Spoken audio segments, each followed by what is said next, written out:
बिस्मिल्लाहिर्रहमानिर्रहीम। डिज़ाइन का एक प्रॉब्लम सॉल्व करेंगे, यानी किस तरह ASAG निकालते हैं, तो इसका एक क्वेश्चन सॉल्व करेंगे।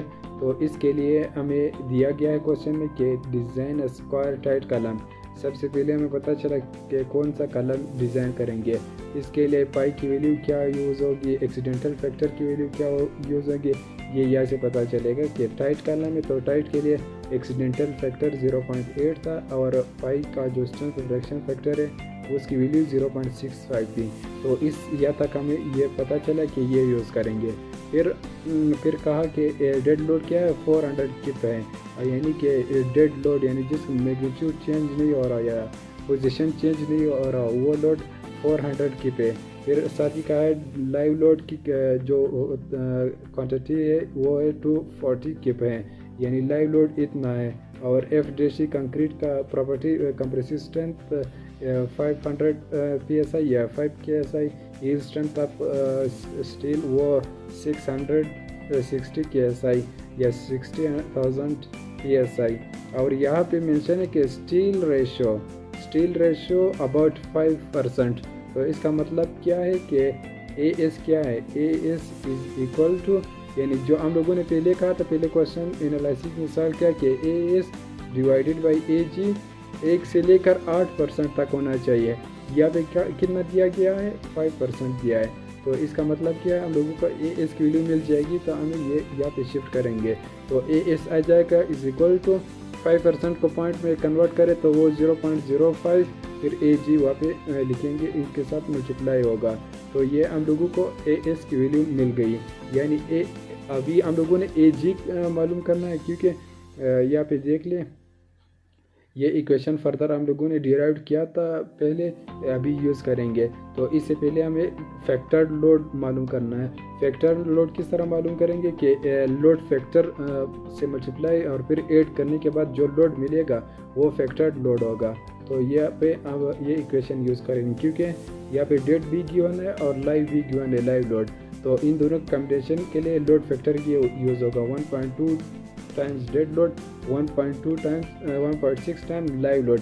तो ये फैक्टर यूज़ होंगे। अगर स्नो लोड था या अर्थक्विक लोड था, उसके लिए ACI प्रोविजन के वो मुख्तलिफ वो एक टेबल है, वही लोड फैक्टर यूज़ करेंगे। यहाँ पे सिर्फ कम्बिनेशन ऑफ डेड और लाइव लोड था, तो बेसिक जो इक्वेशन थे डेड और लाइव लोड के लिए वही यूज़ किया गया है। तो यहाँ से हमें फैक्टर लोड मिल जाएगी। तो फैक्टर लोड के बराबर होगा 1.2 टाइम्स डेड लोड की कैपेसिटी 400 है, तो 400 प्लस 1.6 लाइव लोड 240 किप है। तो इन सब को मल्टीप्लाई और ऐड करने के बाद हमें फैक्टर लोड की वैल्यू मिल जाएगी 8864 किप मिल जाएगी।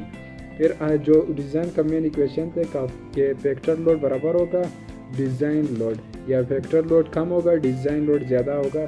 इस जो बुनियादी रिलेशन है डिज़ाइन के लिए वो यूज़ करेंगे। फिर हमें पता है कि पहले डिराइव किया है हम लोगों ने इससे पहले लेक्चर में।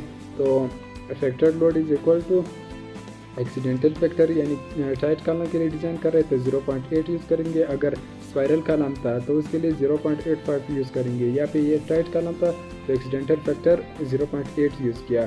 फिर जो इक्वेशन रह गया था pi into 0.85 FDC AG minus AS plus ASFY। तो ये कॉलम का जो बुनियादी इक्वेशन था डिज़ाइन का वो यूज़ करेंगे। फाई की वैल्यू 0.65 यूज़ करेंगे, क्योंकि टाइट कॉलम के लिए पाई की वैल्यू 0.65 थी, जबकि स्पाइरल कॉलम के लिए स्ट्रेंथ रिडक्शन या पाई की वैल्यू थी 0.75 थी, तो वो यूज़ करेंगे। अभी ये rectangular tight column square tight column है, तो इसके लिए पाई की वैल्यू 0.65 यूज़ होंगे। फिर यहाँ पे हमें न AG मालूम है न AS मालूम है, लेकिन यहाँ पे इनडायरेक्ट AG कैलकुलेट कर सकते हैं। वो इस तरह के AS divided by AG is equal to 5% किसके बराबर होगा 0.05। तो AS हमें मिल जाएगा, AS यानी जो कि टोटल स्टील एरिया है वो बराबर होगा 0.05 टाइम्स AG के बराबर होगा। तो AS की जगह ये वैल्यू पुट करेंगे यहाँ पे। इस क्वेश्चन में ये सिर्फ AG को कैलकुलेट करने के लिए AS की वैल्यू ये पुट करेंगे। फिर दोबारा AS की असल वैल्यू भी मालूम करेंगे। तो बाकी PU की जगह यानी फैक्टर लोड की जगह 8.64 आ गया।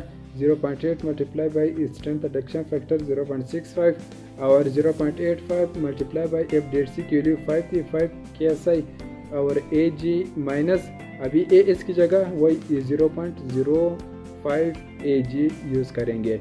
फर्दर वैल्यू पुट करेंगे यहाँ पे भी AS की जगह AG यानी इन टर्म्स ऑफ AG हम लोगों ने वैल्यू कैलकुलेट करनी है। तो हमें मिल जाएगा AG इज इक्वल टू 236.01। तो हमें ये क्या है, AG मतलब टोटल एरिया या ग्रॉस एरिया। यहाँ पे स्क्वायर कलम है तो स्क्वायर कलम का अगर ये एक साइड है तो दूसरा साइड भी A होगा, यानी दोनों साइड बराबर होंगे। तो हमें B स्क्वायर लिया तो हमें एक साइड मिल जाएगी। अभी हम लोगों ने स्क्वायर रूट लिया तो B इज इक्वल टू 15.36, तो B की वैल्यू हम लोगों ने 16 कंसिडर की। तो ये हम लोगों ने सिर्फ एक कॉलम का डायमेंशन यहाँ तक मालूम की। तो अभी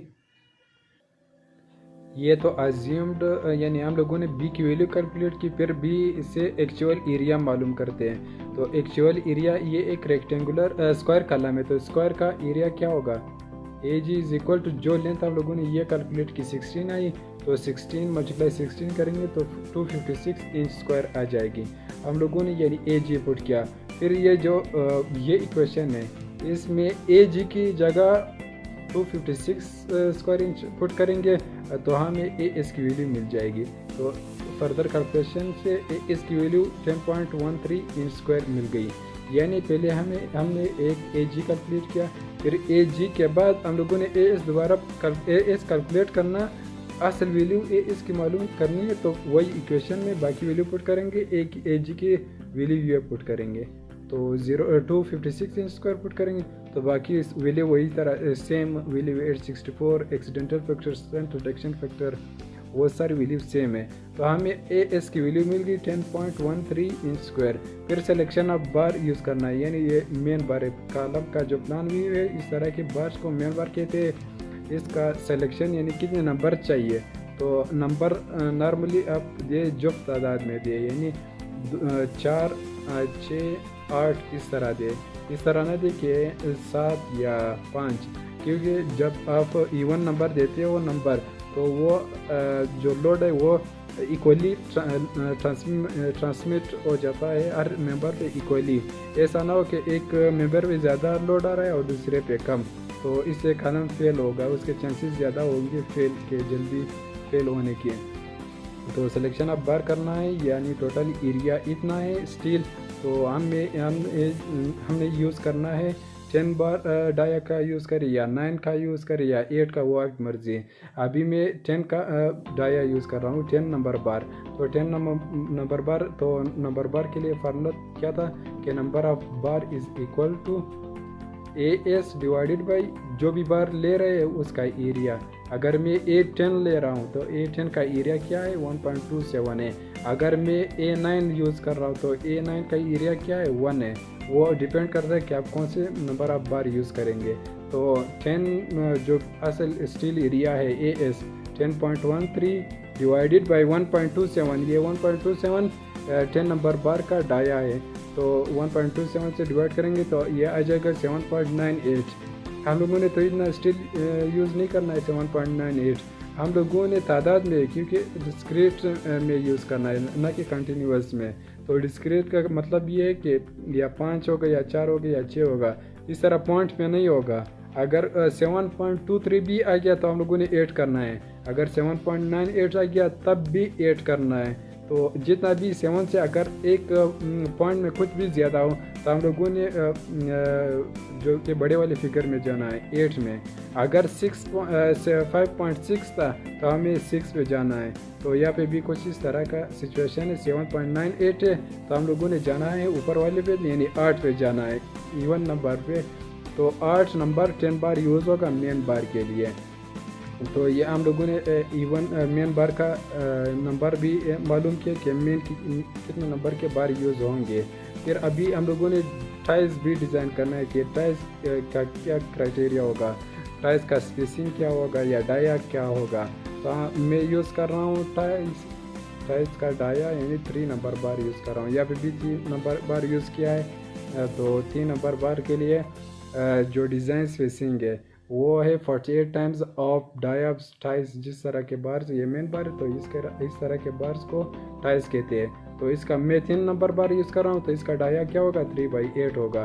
तो स्पेसिंग के लिए क्या होगा 48 टाइम्स ऑफ डायब दिस टाइज, तो वो आ जाएगा 18 इंच।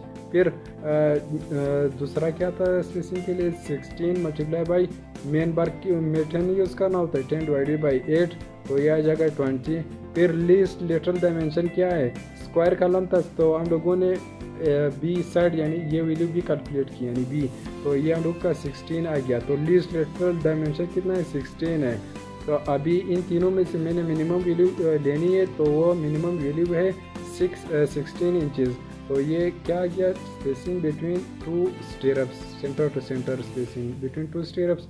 अभी मैं कौन सा यूज़ कर रहा हूँ, use 3 number ties 8 16 inch centre to centre, यानी इन तीनों में से जो मिनिमम वैल्यू आ जाए वो सेंटर टू सेंटर स्पेसिंग है बिटवीन 2 स्टेरप्स। अब फिर डिज़ाइन समरी क्या है, आखिर में आप लोगों ने मालूम इस तरह समरी ड्रा करना है, यानी प्लान व्यू आप कॉलम भी ड्रा करना है और साइड व्यू भी ड्रा करना है, तो इसे डिज़ाइन समरी कहते हैं। आप इस तरह कैलकुलेशन में भी लिख सकते हैं। हम लोगों ने जो पहले क्या था कि सेक्शन कौन सा था 16/16 था। जिस तरह आप लोगों ने बी की वैल्यू मालूम की तो इससे हमें कॉलम का साइज़ मालूम हुआ। तो यहाँ पे 16/16 है पहला, तो ये हम लोगों ने कैलकुलेट किया।